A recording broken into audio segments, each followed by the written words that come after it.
Welcome to the Decoding Innovation podcast series, brought to you by the EY Nottingham Spurk Innovation Hub, where we explore the innovative technologies, business models, and ideas that are shaping the future of industries.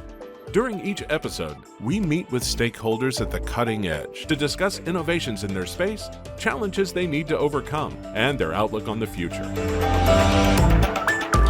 Welcome to the EY Nottingham Spurk Innovation Hub Decoding Innovation podcast. I'm your host, Brent Dersch. I'm coming to you live from the EY Nottingham Spurk Innovation Hub in sunny Cleveland.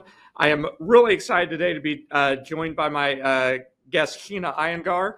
Sheena is both a professor at Columbia Business School as well as an author of a couple best-selling books that we're going to unpack as we go through today's session. Sheena, welcome to the show. Thank you for having me. Let's start out with just a little bit of background question for our listeners, for our viewers. You're both a professor and an author. Could you tell us just a little bit about your life journey that sort of brought you to this point where you are today? I am the daughter of Indian immigrants, and I am blind. And I grew up in New York City, in my view, one of the best cities, if not the best city, one of the best cities in the world. And I grew up thinking about choice. What I really wanted in life was to have good quality choices so that I could live out the American dream. That was essentially what I really wanted growing up. And I think that's what drew me to the study of choice. I would say the best choice I ever made was the choice to study choice. Could you tell us a little bit about some of the research that you've done historically, like some of your focus areas, and if there's some, in particular, if there's some areas that are part of your current research focus? So I study two big questions, right? One is what is choice and what does choice mean to people? And that was essentially what my first book was about, The Art of Choosing. And what that laid out in lots of different ways is the idea that we all want choice because we, since the beginning of human civilization, understood that choice is the only tool we have as humans that A, separates us from non-humans and B, enables us to create a better life for ourselves and a better world, right? And so for the longest time, that's really why we were drawn to choice. Of course, in the last 50 years, we almost live in a kind of choice tsunami where we have so many choices that people are sort of perplexed at times, what to choose, how to choose, where to look for choice, what's a real choice, what's a fake choice, etc. So the Art of Choosing was really about what are the current dilemmas we have as modern individuals for how to make choice. More recently, in response to the choice tsunami, I created a methodology called Think Bigger. And what Think Bigger is a method that anybody can use. Think of it as a framework that anybody can use to help them create choices. Even though you live in a world with so many choices, half the choices are either fake or not really that different from what already exists. How do I actually create choices that are going to make my life better, that are going to solve my problems? And so Think Bigger is a methodology that I created, and it's based on neuro and cognitive science that I started to teach in 2013. I've been teaching it now for over 10 years. And in 2023, I wrote the second book, which was Think Bigger, which is how to create meaningful choices. And now in just the last 3-4 months, I now have a generative AI version of Think Bigger that makes it accessible to people that go beyond my classroom so that anybody can essentially create meaningful solutions to problems that they're tackling. this is exciting because we're going to do a little bit of a live demo of this Gen AI tool that you've created in a little bit. A couple more questions just to help frame things up a little bit. What life experiences have you had that have really fueled your passion for both understanding the science around choice, as well as understanding some of the the cognitive needs around the need to think bigger? So I would say there were two things that affected my interest in choice. First was the fact that I really was bicultural. So as an Asian American, particularly an Indian American, at home, you would learn about the limits of choice, right? You had duties, you had responsibilities. My parents met on their wedding night, their marriage was arranged. And at school, I would learn that you're supposed to be able to choose everything from your hair to, of course, whom you married, etc. These were two entirely different narratives of how you made choice. And so my very first study, for which I actually received the dissertation award back in the 1990s, was where I demonstrated, sort of the precursor to the Tiger Mom study. I demonstrated that Asians and Anglo-Americans had very different reactions to the presence of choice. That whereas Americans, it doesn't even have to be a real choice. As long as they believe it's a choice, they're drawn to it. It's seductive. Whereas for Asians, they would actually look at choices a little suspiciously, like, what's going on? And so I think the first observation was that choice really is a social construct. So that even though we as humans are all born with a desire to not be controlled, none of us wants to be in a cage, everything else about choice is taught to us. We're not born knowing how to choose. We often think we might be, but we're not born knowing how to choose. And so everything about how many choices, how we choose, what's a good, bad choice, these are all taught. And I'd say that's really important, particularly in today's world, to recognize that choosing is not something that we're innately born knowing how to do. It is something that requires learning and training. The second observation that I had, and this really came from me being blind, is the idea that, on the one hand, we're told that you can do whatever you want. The sky is the limit. You can make the impossible possible. On the other hand, we tell ourselves and each other that a big part of growing up is accepting reality and picking amongst whatever choices are put in front of you, and you try to pick the best one of those. And that might mean then that you have to settle for something you really don't want. You might have to compromise. You have to settle for the meager options put before you. Now, as someone who was going blind, I wanted to dream. I wanted to do big things. And yet I found that, again and again, people would question what I could and couldn't do. Like, can she really read? Can she really learn how to do math? Can she walk around? Can she live on her own? Can she have friends? I mean, the questions were endless. And the three words I hated most, and still do actually, are the words, it's not possible. I hate that feeling of powerlessness and paralysis.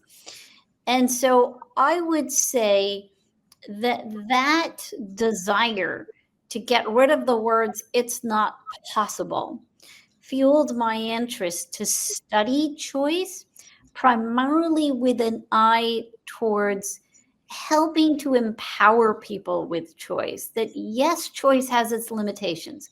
Yes, we have to train ourselves to get more out of choice, but that we have to use choice as the ultimate tool that we as humans have been given to create a better life for ourselves as well as the world we want to live in. It is honestly what led to the development of Think Bigger, because I got so tired of all the research that shows the many ways in which we fail at choice.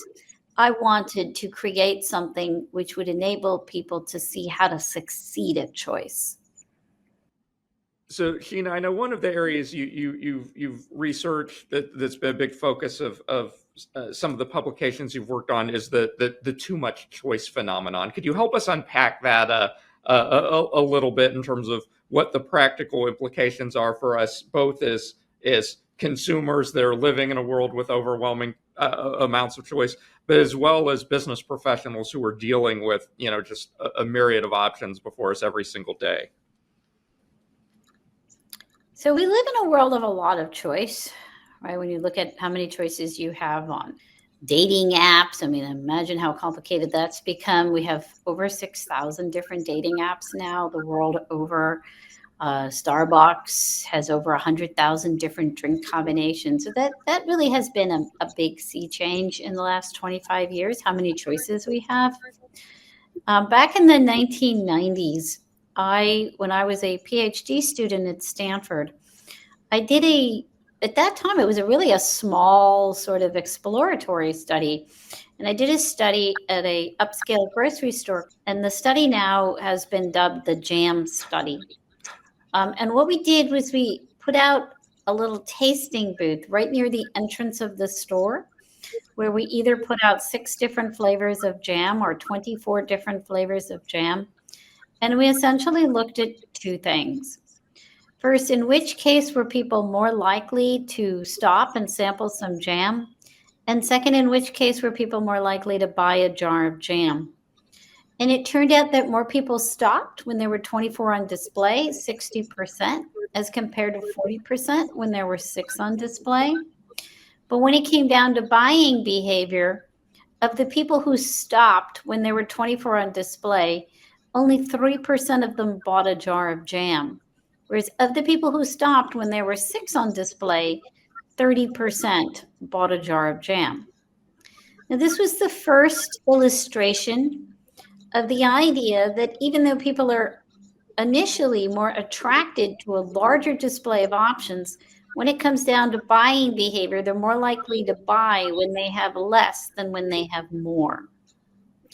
Now, since then, that study came out in the year 2000, and we've now hit the 25-year mark. There's been now over 1,000 studies that have essentially looked at the consequences of offering people more and more choice. And they've looked at it across lots of different contexts, lots of different consumer choices, from soda pop to cakes and chocolates to medical prescription drugs to dating choices, to retirement savings choices. They've also looked at it for voters and how it affects their decisions. They've looked at it for how it affects patients when they have different choices of medications they can take for different diseases. They've even looked at animals and their mating behavior as a function of when they have more choices. And essentially what they have observed is that the more choices that are present, the more likely people are to be initially attracted. So they show signs of being, seduced by the presence of more choice. But then when they are put in a position of actually having to make a choice, they experience greater frustration. They experience more anxiety, more uncertainty. They tend to delay making a choice for, obvious reasons. If they do make a choice, and they often don't, they'll opt out of the choosing process. But if they do make a choice, they tend to choose less well. They tend to be less satisfied with that which they have chosen.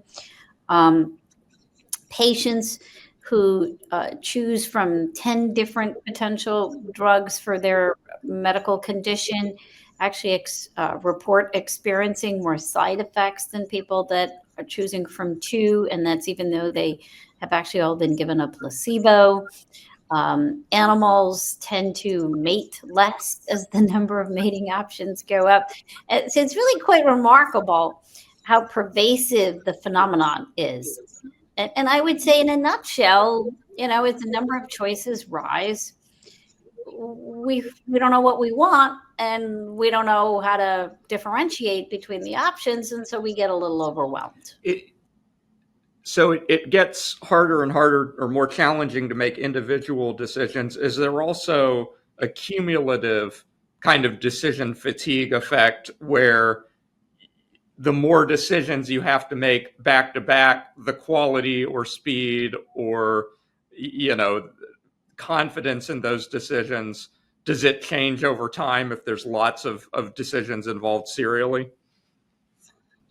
Yeah, there's some wonderful studies done by Roy Baumeister that show that even if I just take two individuals and one individual just sees, like, let's say two pairs of pans, two cups of coffee, etc., sees a bunch of options, but doesn't have to make decisions versus another person who sees the options and has to make a decision for each pair. And we're not even talking a lot of options per decision, just pairs. It turns out just the act of having to make decision ends up overwhelming people to the extent that they observe that their immune system drops. So, and they call that a decision fatigue or ego depletion. So thinking about the impacts of, you know, kind of this too much choice phenomenon, and, you know, kind of turning our attention towards think bigger, you know, really, how did you start to approach think bigger with this too much choice phenomenon in mind? So first off, what we observe when you look at humans under the MRI machines is that the sweet spot does seem to be somewhere between 3 to 5, which is actually pretty similar to what George Miller in 1956 identified in his famous paper, The Magical Number 7 plus or minus 2. So that theme keeps popping up. Now, I can't say, with confidence that would be true for every single choice domain. It's impossible to do that study.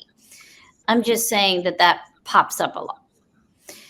Now, so what we want to do, I think, is even though people say they want more and more choice, I think what they really want is to feel competent during the choosing process and to feel confident with what they've chosen.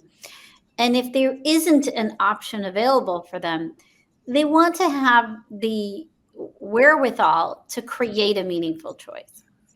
And I would say that's really where Think Bigger comes in. Think Bigger is a framework which structures the decision-making process. And at every step, we make the number of decisions that you have to make and choices that are present for you manageable rather than overwhelming. And in so doing, I think we actually empower people to identify and create a lot more options than they otherwise would. You see, if you walk into a candy store and are just looking around at all this candy, you're overwhelmed. But if I have you pivotal and central to the process of creating the candies that you're going to choose amongst, then you're not overwhelmed. That's the beauty of us as humans. We're very good when we're engaged in creating it. And that's really a big insight that also led to Think Bigger, that we make the process manageable, but in so doing, we give you the power to actually create, in a sense, infinite choice. So let's talk a little bit about the framework that guides Think Bigger. You've got a 6-step framework. Do you want to take us through kind of the framework at the high level, and then we can show what it would look like in real use using the AI tool? Sure. And so there's essentially 6 steps, but I would think of those as really more like the first three steps are one big part of it. So the first three steps, which are choose a problem, break it down, compare wants. Those are three steps that are really designed to help you as the chooser think about, well, what is it you're trying to do here? Like, I understand you're upset. You're not happy with what's going on at your job. You're not happy with, what's going on with your kid and whatever your kid's doing. You're not happy with your country, etc. Whatever the problem might be, can you define that problem? Because, 72% of us fail at solving problems because we just didn't define the problem right. And so the first three steps are about you defining your problem in a way that's solvable and concrete rather than vague and abstract. Breaking it down into the most important challenges that now have to be accounted for or addressed if you were to make a meaningful solution. And compare wants is about, well, what would be your metrics of success? Like if you were to solve this problem, what would success look like? These might sound self-evident to you, but think about how many times we don't do this. Like even something simple like, I want my kid to eat vegetables. Well, what is your metric for success? Is it if you could trap your kid in a chair and force food down its throat? Is that a metric of success? Or is it that your metric of success is, I actually want my kid to happily eat the spinach and broccoli and choose that over a cupcake, right? And so the first three steps are about thinking about your problem. So I love the emphasis on problem definition. I always used to coach a lot of my innovation teams that, a problem well defined is a problem half solved. I don't even know who said that quote originally. I heard it and I latched onto it because there's this natural tendency to gloss over problem definition and go into some sort of brainstorming exercise right away, right? And it always seems like slowing down and really falling in love with the problem is such a critical step. Yeah, fall in love with the problem is a great line. My other favorite quote is from Einstein, who said, if I had an hour to save the planet, I would spend the first 55 minutes thinking about the problem and the last 5 minutes thinking about the solution. So really understand what is that problem you're trying to solve. What does success look like? Love it. All right. So take us through the back half of the process now. Okay. So then you have step 4, which is search in and out of the box. And step 5 is choice map. So what is that? When we solve problems, we typically think of our experiences, think of our knowledge base, and we take all that stuff and we whirl it around our mind and we take those pieces and we combine them and we have a flash of insight. That's what a flash of insight is pieces coming together in your head. When you're doing a brainstorm, what are you trying to do? You're saying, well, a bunch of minds came together. They collectively put a bunch of pieces together. Voila, you had a flash of insight. Now, what that's doing, though, is it's only taking the experiences and memories that you have right now top of mind, and it's often taking very domain or industry specific knowledge and combining that. It leads to sort of in what I call in the box thinking, because you're primarily looking at what's going on in my industry and what can I learn from what other people are doing and improve upon what I'm doing. There's nothing wrong with that. That can often be a good thing. I mean, Zoom absolutely took advantage of that when the world shut down. But for out of the box thinking to happen, you have to go beyond what's happening in your own industry. And so in step 4, we talk about search in and out of the box, where we ask ourselves, okay, I've got this problem. Who else had a similar sort of a problem in a different industry, maybe a different point of history, and how did they solve that other problem that's sort of like mine, right? So think back to the days of the 1990s when we used to go to Blockbuster to get a movie. We would go to the store pick out a video cassette, bring it home. Then we had to return it in 2 days. And if we didn't, we'd have to pay a late fee. Reed Hastings was upset about that business model. And he said, what other leisure activity do I do? And I never quite know how often I'm going to do it. And, so there's no mandate as to how often I'm going to do it. And how else do they structure it so that there's no such thing as a late fee? Because this late fee is irritating me. And he said, well, what do gym memberships do? You can use it as little or as much as you want. It's a leisure activity. It's a flat fee every month. Today, we take that for granted. That was a flash of insight he got from searching in a different box. And so what we do in Think Bigger is we have people look in other boxes to identify strategies that could be edited and imported into your world to solve your problem.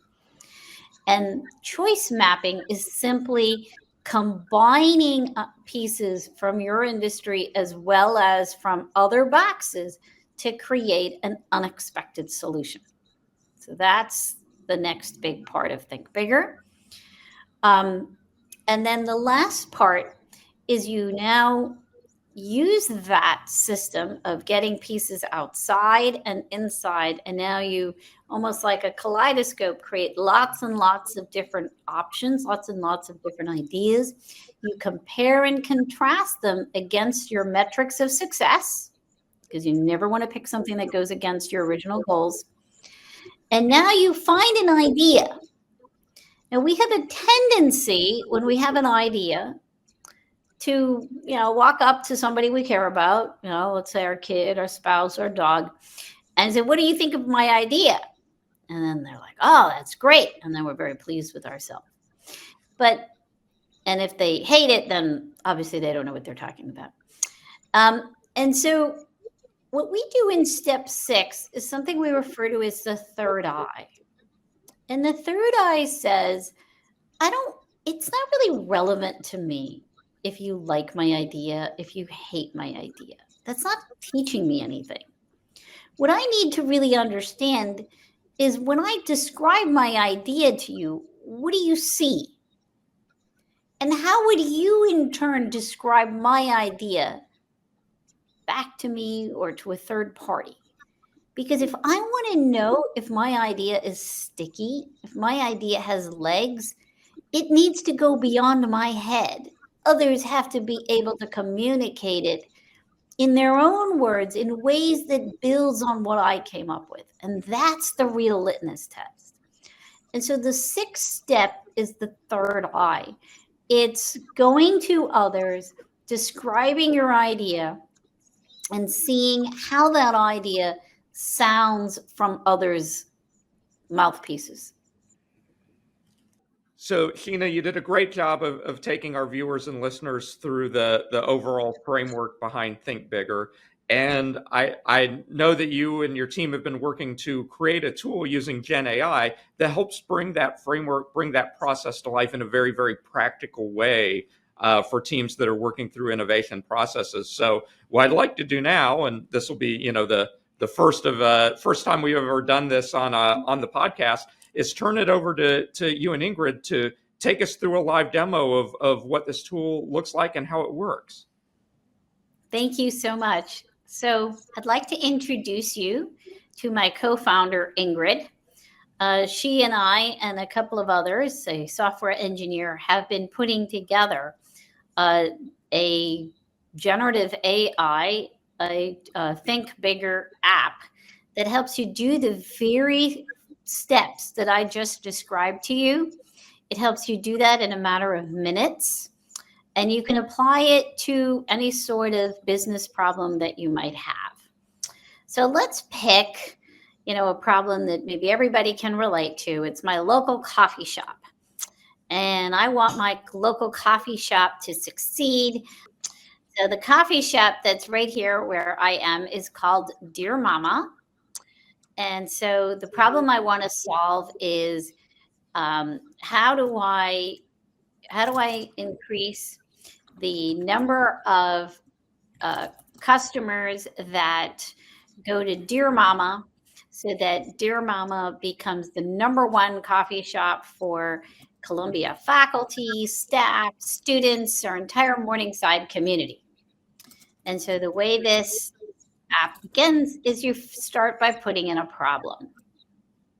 Notice I put in the problem as a question, and the reason why we put problems in as a question is because when we think of our problems as questions, we have much more of an open mind. So we start by putting in a problem. And now what it does is it breaks it down for you. Now it does its best guess. It thinks about the problem. It now searches all the different challenges, and it'll try to prioritize based on frequency of occurrence. What are the 5 most likely challenges that you have to confront to solve this problem? So Ingrid, what challenges does it give you? We have how can we identify and target the specific preferences and needs of the Columbia University community? How do we enhance the visibility and appeal of Dear Mama to the members of Columbia University? How might we optimize the customer experience at Dear Mama to encourage repeat visits? How can we leverage social media and digital marketing to attract more Columbia University students and staff? And how do we engage with the Columbia University community to build loyalty and a strong brand presence? Okay, so it breaks it down, and you can edit these. If you were the owner of Dear Mama, you can say, well, I don't really care about one of these, and I'm going to edit it. So you can edit this as you go along. It's interactive. So let's move on now to step 3.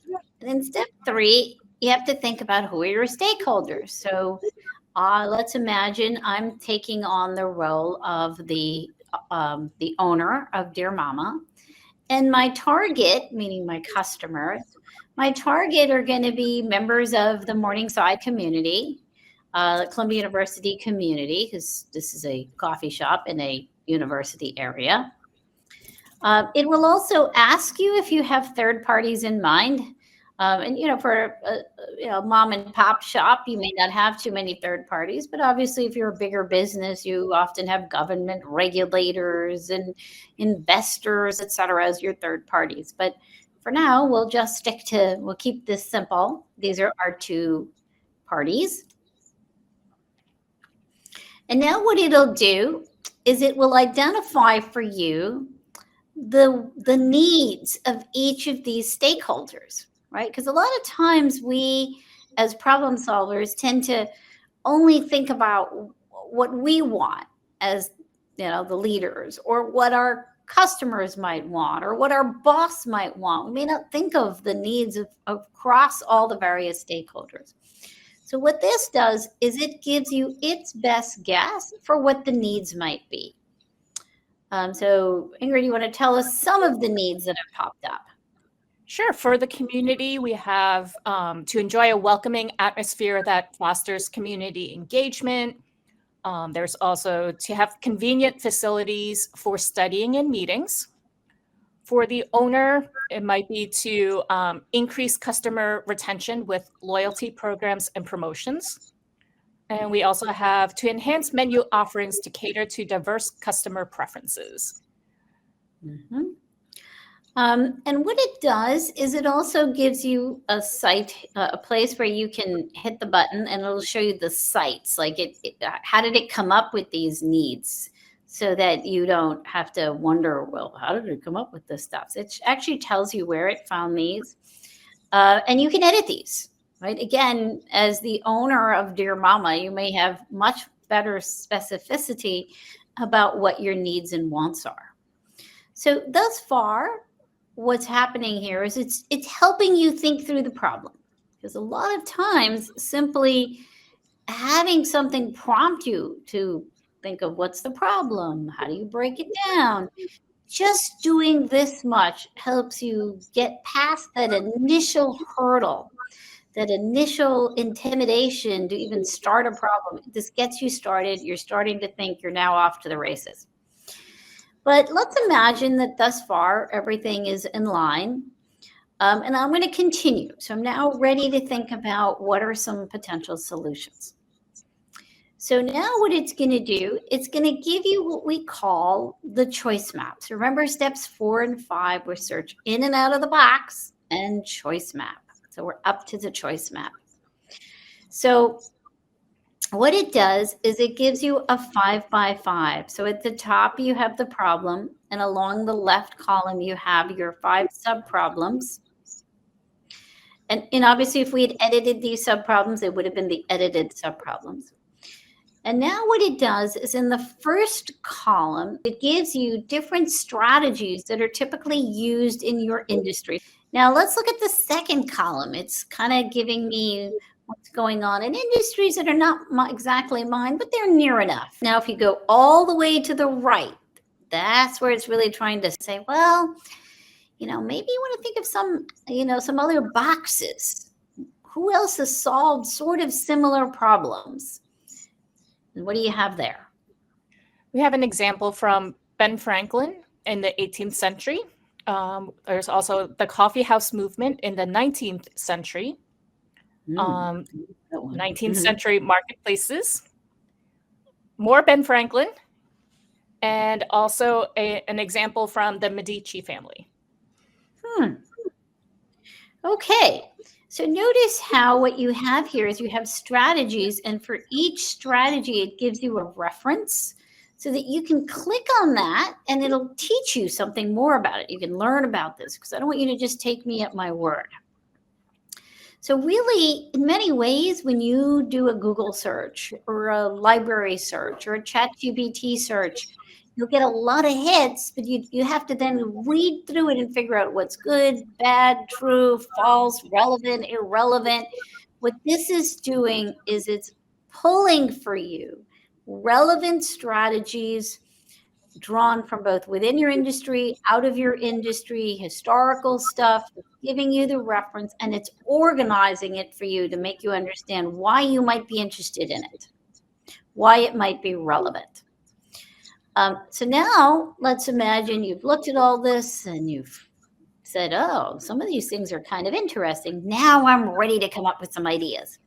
So the first thing I'm going to do is I'm going to take the strategies that are just in the first column. It's my most conservative strategy, is to just take best practices from within my industry and say, okay, if I were to combine these, what would I get?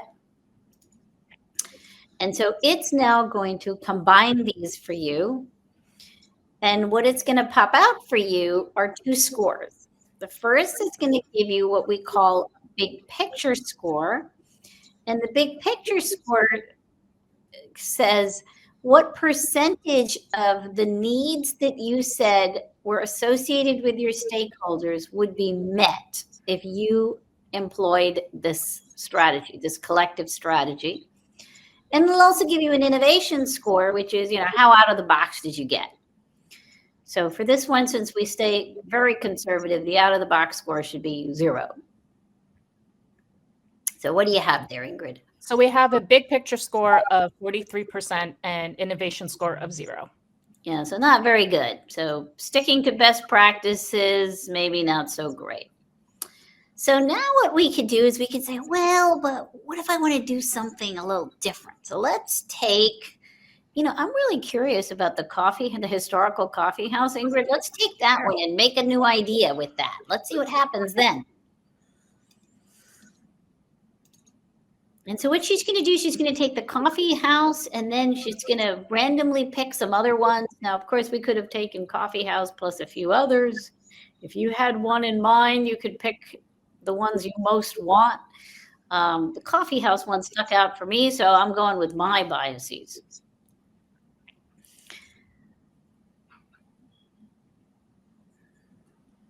So we have a big picture score of 80% and an innovation score of 4 out of 5. That's not bad. Okay. What about if you took one of the Benjamin Franklin things? Sure. That's another one I'm kind of cool. I like the Benjamin Franklin and Medici.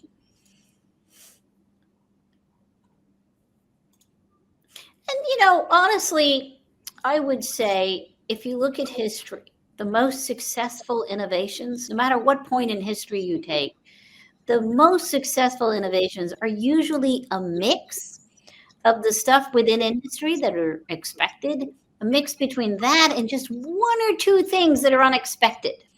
All right, so what did you get here when you put Benjamin Franklin and some Medici in there? So we have a 57%, but an innovation score of 5 out of 5. Yeah, so it's quite innovative, but it's probably meeting fewer needs. So why don't you do a random combination? Sure. So we can also ask it to do a random combination. So in our generative AI Think Bigger app, it will allow you to do up to 9 different ideas. You can pick which strategies you like. You could have it randomly generate. And so you can get different strategies, and you notice how it also gives you scores so you can compare and contrast. So for this combination, we have a score of 60% and innovation score of 2 out of 5. Okay, let's do one more, and then we'll pick one and we'll take it to the next step. Okay. This is a beta product that we're showing you, and we've actually been pre-testing this, pilot testing this, and we did it with a bunch of MBA students. They learned the method and used this tool. In just 2 days, they came up with different entrepreneurial ideas, and we actually had 2 students that got funding for their entrepreneurial ventures. We also just recently pilot tested this tool with 12 CEOs of manufacturing companies that used this to come up with 2-year strategies, 2-year growth plans for their companies. So for the latest combination, we received a score of 60%. Okay. And so what this means is, why don't you show them? So let's take the one that had 86%. Okay. And what for each of these, what you can do is you can actually look to see what needs are met, what needs are not being met. And essentially, if we had more time, we would keep playing with this. We would keep going back up because maybe we could define the problem better or differently. It would also help if I knew something about what Dear Mama's owner wanted. And so we can keep playing with this until we actually get one that gets us closer to our real needs. So let's take this 86% one and take it down to the bottom. And our final step is, look, I may like this idea. The strategy sounds, interesting enough in my head. But how would this actually read to an outsider, to somebody else? And so in the last step, you're asked, well, let's create an elevator pitch. Who do you want to present it to? So let's imagine that the owner of Dear Mama wants to present it to, Columbia University, like a community, like a potential customer. Okay. And so now it'll give you an elevator pitch. It'll give you a memo. It'll give you a 5-step plan. And so it actually, and the idea here would be to do this for more than one idea so that you can compare and contrast which one seems better, which one seems worse. And some of the things that we're working on building out in the future is to make it so that it'll give you a full product roadmap. You would be able to click on it to give you a PowerPoint slide deck if you wanted, depending on what project you were working on.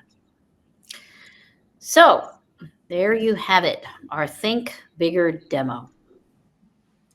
That is really impressive. This is one of the just best applications, I think, of Gen AI that I've seen manifest, and brought to life. So I have to give you all just a great deal of credit for taking advantage of the cutting edge technology, but also doing it in a way that is extremely intuitive and useful. So nicely done. Thank you. Appreciate it. So Sheena, as you and your team went through the process to create and test this tool, what did you really learn about where this tool can help potential users the most? Well, I would say that what we learned was some of the very insights that I knew theoretically as somebody who studied choice for years and now got to be a live guinea pig for. I actually have experienced the too much choice problem firsthand. There are no two people that will look at this app and not come up with a totally different used case. And so, like I tell all my, when I do a too much choice talk, I always say the most important thing for managing choice is to be choosy about choosing. I have to remind myself of that every day. And so I would say that was one lesson I learned, is that really it's got so much potential, but in order for it to be really effective, you've got to remind yourself to focus on the most important priorities so that it will have obvious usability for people for particular problems. So for folks who would look at this and say, oh, wow, you're taking this highly creative process, or a process that involves a lot of creativity, and you're replacing it with Gen AI, you could imagine some people getting freaked out in the sense that, oh, you're taking the creative part away from people. How would you position that? How would you think about that? I actually think we're augmenting people. I don't think we're taking anything away. Notice how in every step of the way it's interactive. So if anything, I'm making the black box of generative AI and the mind more transparent, right? So this is essentially what your mind does. It's just often you're not aware of it. I've just made it more transparent and made it transparent in a way that prompts you and makes it more of an aid and assist. So it's helping you be more deliberative about the problem breakdown. You're probably intuitively thinking about half of those without even realizing it, but I've made it more transparent. You certainly are aware of certain metrics of success. I've just made all of them more transparent. You're certainly combining pieces in your head when you're trying to come up with a flash of insight. I'm just being deliberative about it, and I'm going beyond what's at your fingertips in terms of knowledge by making the library much more user-friendly for you by giving you stuff in an organized way that is potentially relevant.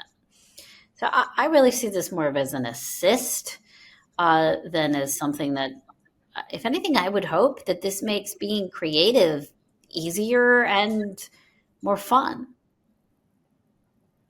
Excellent. So what's next for the tool in terms of you've got the current iteration of it? It's looking pretty good. It seems pretty logical to use, but what's next on the roadmap for it? The next thing on the roadmap is to make this really intuitive so that anybody can use it. You don't need me to demo it. You just upload it on your phone or on your computer. You can use it whenever you've got a problem you want to get some insights on. So we have to mainly design it on the front end to make it really user friendly. Are there plans to launch it in a commercialized way? Like, how are you thinking about it from a business, like a kind of an adoption and business standpoint? Oh yeah, so you should follow me on my webpage. We will announce its launch, and then you can download it. The first people that will download it will get it for free. And then after the early adopters, we will start charging people, and we're expecting to charge people around the same as you would get pay for this kind of an app for other apps as well. So less than $20 a month. Fantastic. So we've talked a little bit about what's next for the app. What's next for you? What's on your mind in terms of topics you would want to delve into for the next round of research? If you were going to write a third book, what would it be about? What's on your mind for what's next? So as an entrepreneur, I want to be able to think bigger at the individual level, and I'd also like to make it evolve to being an enterprise level product as well, so that employees at a company can think bigger collaboratively about different problems that they're confronting. So I see that as first we start with individuals, then we move to the enterprise level. So that's what I see in terms of me as an entrepreneur. For me, as an academic that continues to try to help people make better choices, I essentially see my next step as continuing to study choice. What's amazing about choice is you never run out of things to better understand about choice. So I think the next thing I would want to do, and if you think about the big struggle that people have and have had for a long time, is they're always looking to figure out how to answer the question, who am I? Who do I want to be? And I think bigger can be applied in a much more concrete way to help people answer that question for themselves, whether they're right out of college or graduate school, or whether they're starting their second or third career in their life. How do I reposition myself and come up with my new career path? So I think of that as the power of choice. So, Sheena, I know we spent a lot of time talking about choice today, too much choice phenomenon, and so on. I know that, just in the aftermath of the election, there are a lot of people now that are kind of thinking through the choices that were made and what's the outcome, what's the results of the choices, what's next for me. What's your advice? What's your thinking for folks who are kind of caught in this post-election world right now? Well, as I mentioned earlier, the words I hate most are "it's not possible." And I would say that the thing that concerns me is how many women I've been hearing from feel a sense of powerlessness or paralysis, and they're asking, as individuals, as a collective, can I achieve the American dream? Is it even possible? Or is this not the land in which that dream can ever be applicable to a woman? And I'd like to say that it is. And I think the way we get there is by every single one of us making a pledge. And here's my ask of you, that can we make a pledge as individuals that in the next week we will pick one woman that we will help, even if it's in a small way, help her in some way get closer to achieving her dreams. I love the challenge, and I would strongly encourage all of our listeners and viewers to think personally about what they can do in that regard. So one last question then is just kind of a closing thought. As an entrepreneur, do you have any parting advice for the entrepreneurs in our crowd that are listening and viewing today, who have these ideas that they want to bring to market? What advice would you give them? I would say the biggest question that you want to ask yourself every single day as an entrepreneur is, what's that problem that your product is solving for? If you can answer that question, that helps you motivate your team, that helps you know what to say to your investors, to your potential customers. What's that problem you're trying to solve? And what's that vision of what that solution that your product is offering look like? Everything else will fall in place. Fantastic. Well, I would like to thank you, Sheena, for your time today. This has been a very enlightening, wonderful discussion. It was great to see the tool that you and your team have created in person. But I thank you for being part of the podcast, and wish you all the best in your endeavors. Thank you so much. And remember to think bigger.